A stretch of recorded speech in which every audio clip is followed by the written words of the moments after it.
Welcome to Atheists Talk, produced by Minnesota Atheists. I'm August Berkshire, and I'm your host for this program. During the show and at the end, you'll see information about how to find out more about Minnesota Atheists, including getting a free sample newsletter. This show is being recorded in October 2013. Earlier this year, Minnesota became one of the few states to freely enact a same-sex marriage law through the legislature and the governor, and not because of a court order. The history of the struggle for equality for Minnesota's gay, lesbian, bisexual, and transgender citizens goes back to at least 1970. Part of this history is captured in a new ebook called The History of the Gay Movement in Minnesota and the Role of the Minnesota Civil Liberties Union by Dick Hewetson. You can download this book for free from the Minnesota Atheists website. Go to minnesotaatheists.org and search for the keywords gay movement.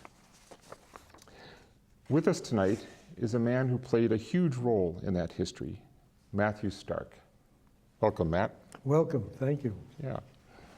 Well, before we get into your role with the gay rights movement, let's start with your later involvement with the atheist movement. Mm-hmm. Now, Minnesota Atheists began as the Twin Cities chapter of American Atheists in 1984, and you were there for the start of that. Tell us about it. Yeah, one of the key speakers that I invited was Madalyn Murray O'Hare to talk on separation of church and state, and she then did a fine job on that.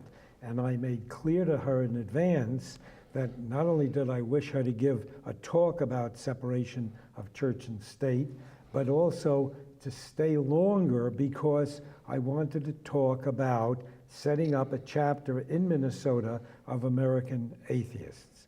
And she agreed. And we did that 3 times, 3 different years. And finally, at the end of the 3rd year, there were enough interested people to stay and to talk about how to set up a chapter of American Atheists. And we did. Yeah.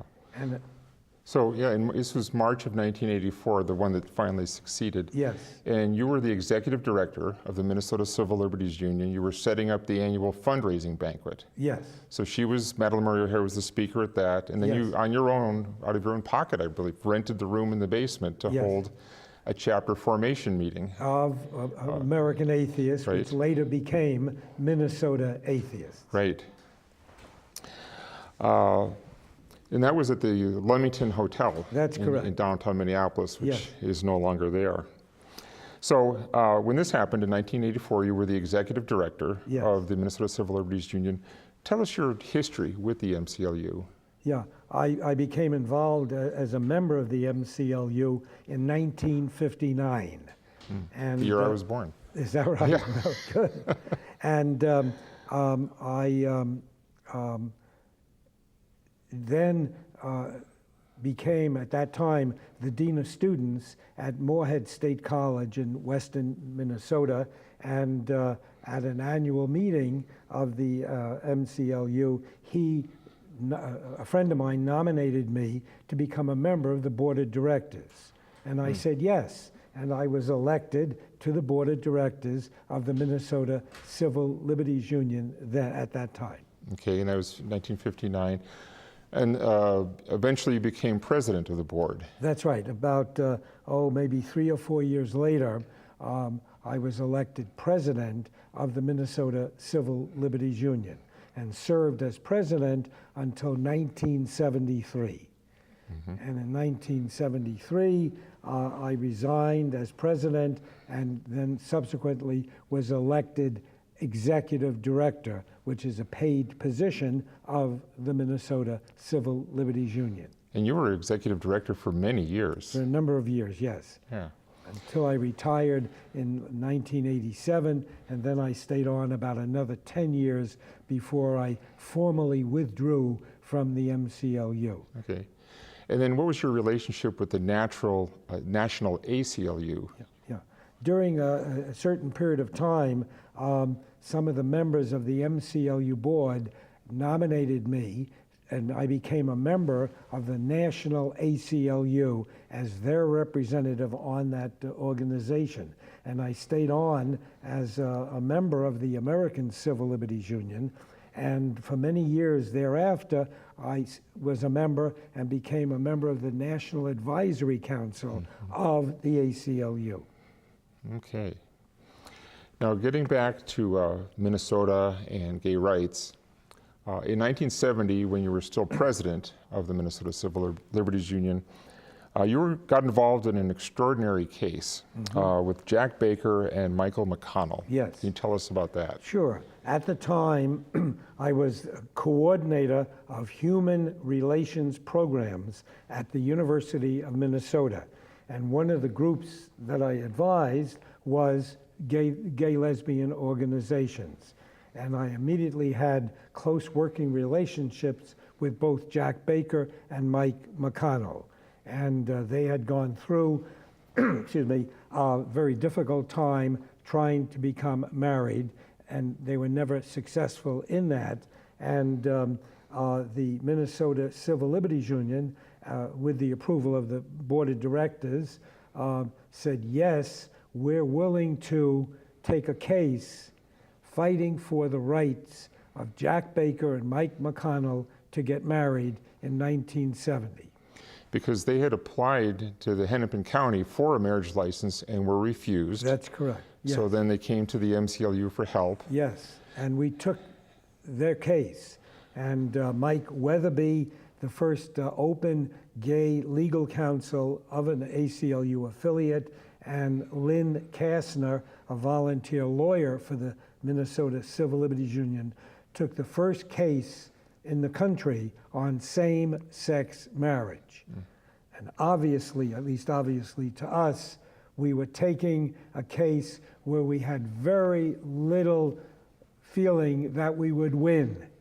But we felt some substantial organization had to speak up for same-sex marriage and get it on the record. And we did.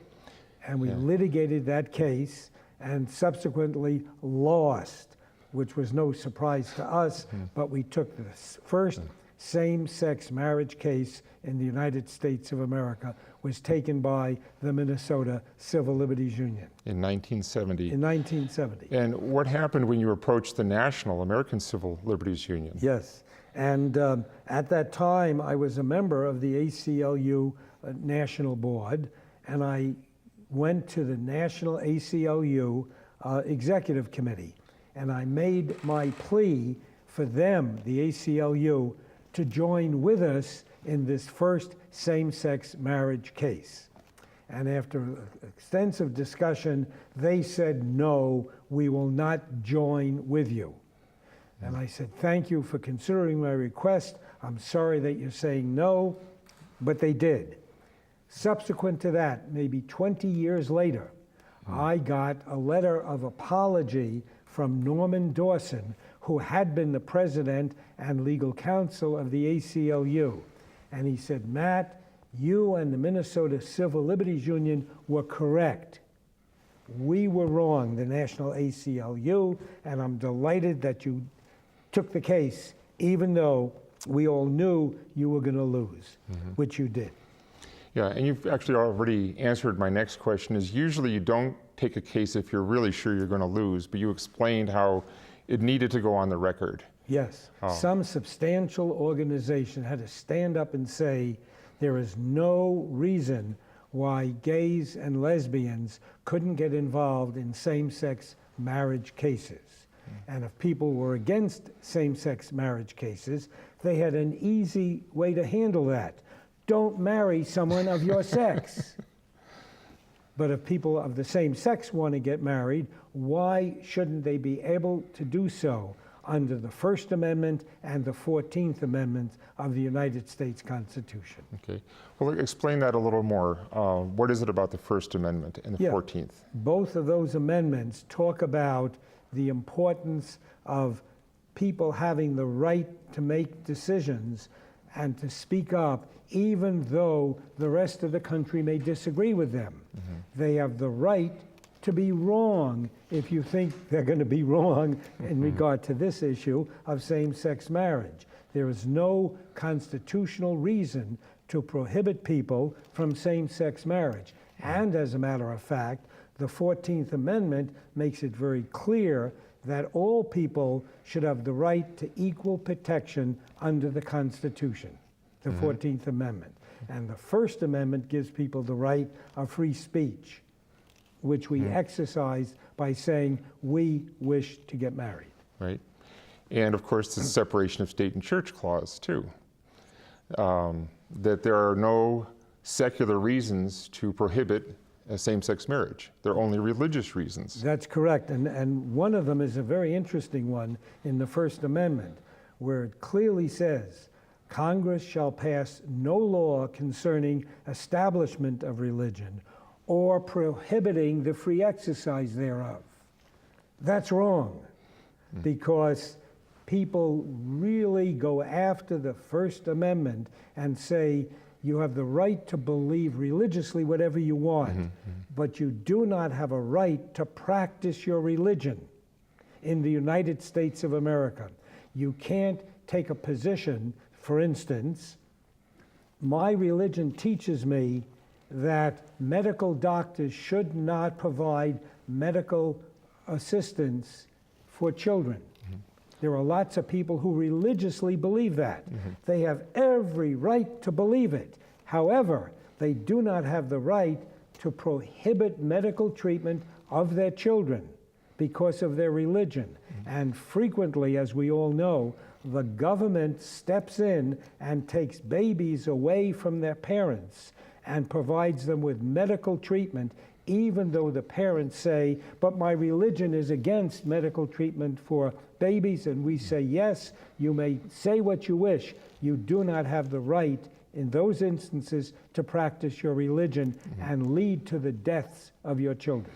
Right. So the freedom to practice is not absolute. There are these exceptions. Absolutely and right. there are even exceptions in the free speech, yelling fire in a crowded theater. Yeah, you have a constitutional right to argue fire in a in a theater, if there's a fire. Slander laws, libel laws. But for the most part, people can practice their religion if it doesn't hurt somebody else. And if it doesn't violate other laws of the United States of America. So when it comes to government laws, they have to have a secular basis. And and certainly you either, can't find any secular basis to prohibit equality for gays and lesbians. That's correct. Because they're citizens. That's correct. That's all you need to know. That's correct. And as long as they're over the legal age, they have the right to get married. And if they're 10-year-olds, they don't have a right to get married. Right. The age law has a secular basis. A 10-year-old, gay or straight, is not in a position to make that kind of mature decision. That you're absolutely right. So, okay. Well, I want to move on to another case that I find fascinating for equal rights for gay people. And that's the case from 1983 of Karen Thompson and Sharon Kowalski. Yes. Tell us about that. Yeah, that's a very, very interesting case. These two women lived together. Their friends knew they did so. And Karen Thompson was a professor at St. Cloud State University in the physical education department. And she was married or living with Sharon Kowalski. There was a terrible car accident, at which time Sharon Kowalski was badly injured and was like in a state of coma. So the question came up, who takes care of her? Her partner, Karen Thompson, said, I will. I've been living with her. The father, Mr. Kowalski, said, no, we don't recognize your relationship with our daughter. We will take care of our daughter the way we see fit. And the government supported him in his doing that. And there were legal cases going on for a number of years. Finally, it got so bad that I was asked by the lawyer for the Civil Liberties Union, what should we do? and I said to our lawyer, Jan Laurie Goldman, go and speak with Sharon Kowalski and ask her, do you wish to be under the supervision of Karen Thompson or your parents? Jan Laurie Goldman took a lawyer with her. The two lawyers went and spoke to Sharon Kowalski and then came back, and I said, tell me what Sharon Kowalski communicated to you. And she said she communicated to us that she wished to be under the care of Karen Thompson. Mm-hmm. I said, thank you. That's the question I asked you in all cases. You've told me information you've gotten from Sharon Kowalski that meets my needs. I took it to the board of directors of the MCLU, and they agreed, and therefore we supported the right of Sharon Kowalski to be taken care of by Karen Thompson. Right, because even though Sharon had been in this terrible, I think it was a car accident, yes, she was able to make her wishes known. Mm-hmm. She was a little speech impaired, but she was cognizant, and she could think rationally, and it was very clear that she wanted her partner, her life partner, to take care of her. And so then the MCLU step in at that point and start some litigation, or what did you do? Yes, we got very active with the Faegre and Benson law firm, and Brian O'Neill became the volunteer for the MCLU representing Sharon Kowalski and Karen Thompson. Mm-hmm. And eventually, the judges ruled for the couple. Didn't they put Sharon Kowalski in the care of Karen Thompson eventually? It took like 8 years. Yeah. But eventually they did the right thing. Who did the right thing? The judge did the right thing, yes, eventually. Yes, not Mr. and Mrs. Kowalski, no, the parents. No. And they removed Sharon Kowalski from a close physical relationship mm-hmm. with Karen Thompson, and they moved her up to the Duluth area. Mm-hmm. And it became very difficult for Karen Thompson to even visit her former partner. Mm-hmm. And it became a continuation of the case. And finally, it was litigated by another judge, and that second judge came in and said, I've heard the arguments on both sides, and I recognize that Karen Thompson should be one of the people who take care of Sharon Kowalski, even though the parents don't agree with that. And in that ruling, they talked about a family of affinity, because mm-hmm. of course gay marriage was not legal back then, but I found that phrase rather striking, a family of affinity. They're not legally a family, but they're a family of affinity, of affection, in other words. Mm-hmm. Do you remember that? Yes, I remember it, and it influenced you. It wasn't a major item for us, because we didn't need that statement to be made. Mm-hmm. All we needed was our legal counsel and the lawyer she went with, mm-hmm. asking Sharon Kowalski, with whom do you wish to live? Okay. And she said, Karen Thompson. Mm-hmm. And as soon as that was said, that met our needs. And then Brian O'Neill, as the lawyer, litigated for that and said, I'm stepping in, and I agree that Karen Thompson should be the person taking care of Sharon Kowalski. Okay. I'm going to switch gears a little here. The author of that book, Dick Hewetson, yes. and his late partner, Dave Irwin, yes. Started something called the Quatrefoil Library. And Dick and Dave were members of Minnesota Atheists, and they started the Quatrefoil Library, and you had a part in that. Yes. Tell us about that. Yeah. I knew Dick Hewetson and David Irwin because they were members of the Minnesota Civil Liberties Union, and I would often go to them for money for the Civil Liberties Union. And you laugh about that because you know me well, that I do that all the time. Got to do it. And at a certain time, the Minnesota Civil Liberties Union was taking over another building, a new building, and I asked them for money. And they said, yes, we're perfectly willing to help you. And I said, you know, we're getting a building that's larger than we need. Had you ever thought of having the Quatrefoil Gay Lesbian Library set up offices in a building? And they said no, but I talked them into it. And they liked the idea, and I said, we'll rent rooms to the Quatrefoil Library in the MCLU building on West Broadway. And they went along with it, and they said yes. And they rented 2 rooms from us. And within a few months, they rented 2 more rooms. And we gave them use of our conference room.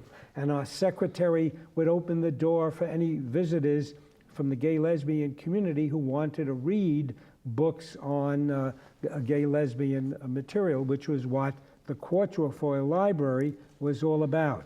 And then a few weeks later, they rented more rooms. And then a couple of months went by, and Dick Hewetson came to me one day and said, Matt, I have good news and bad news. He said, the good news is the Quatrefoil Library is growing and expanding.